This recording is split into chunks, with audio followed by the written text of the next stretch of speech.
السلام علیکم. نن سبا یو ډیره اهم مسله چې په د سوشل میډیا باندې د هغې ویډیو شیر کیږي په مختلف واتس اپ ګروپونو کې زه ګورم، هغه د سوات او د مختلف علاقو د ځنګلاتو د کټای ویډیوګانې دي.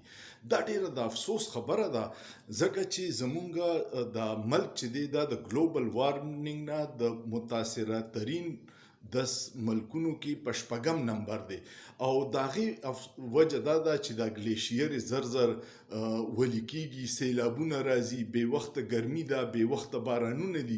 دا ټول د ګلوبل وارمنګ مسله ده او ټوله د ځنګلاتو د کمی د وجې ده. تحریک انصاف 10 کاله حکومت کړی، اوس یې دریم ټینیور دی.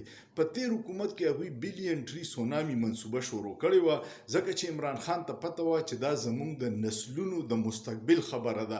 مونږ خو ژوند تیر شو خو زموږ نسلونو ته به ډېر طبیعي ماحول او موسم ملاویږي.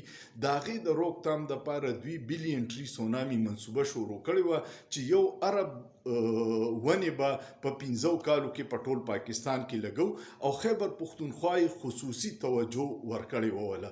اوس که چېرې دا ځنګلات کټ کیږي نو د دې دوه وجې دي. یو وجه دا ده چې د دغې ځای د وزیران، مشیران او افسران د دې کټ کولو والا سره شامل دي، پارټنران دي.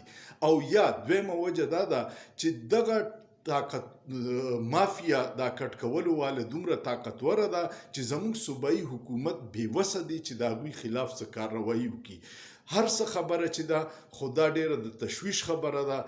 زه وزیر اعلی خیبر پښتونخوا امین ګنډاپور ته او چیف سیکرټري ته دا خواست کوم چې د دې خلاف د فوري تحقیقات وشي او کم خلک چې دا ونې کټ کوي او څوک یې سهولتکار دي، کو په حکومت کې، کو وزیري، کو مشیري، کو افسري، د هغه خلاف د سخت کارروایي وکړي ځکه چې دا زموږ د مستقبل د تباهۍ منصوبه ده چې دوی دا ونې کټ کوي. دا ویډیو ډیره شیر کې، کمنټ پې وکړئ او د سوات خلک، د کالام، د مټې، خوازخیلې، د شانګلې هغه خلک چې د چا دا کتلي چې د هغوی په علاقه کې ونې کټ کیږي نو هغه په هغې کمنټ کې هغه علاقه منشن کړئ چې موږ د دې خلاف آواز چوت کړو او د دې ځنګلاتو دا کټایي روکاو شي. ویډیو ډیره شیر په دې کې زه اکثر تاسو ته نه وایم چې ویډیو شیر کړئ، خو د دې درته وایم چې دغه اختیارمنو وزیرانو، مشیرانو، وزیر اعلی، سیکرټري، پولیس انتظامیه، د جنګلاتو مشرانو ته دا ورسي او هغوی د دې خلاف تحقیقات وکړي او ایکشن والي او ذمهوارانو خلکو له سزا ورکړي چې دا ځنګلاتو دا کټایي روکاو شي. ستاسو څه خیال دی؟ کمنټ وکړئ، شیر یې کړئ او سوچ پې وکړئ. په سوچ کې څه ګناه نشته.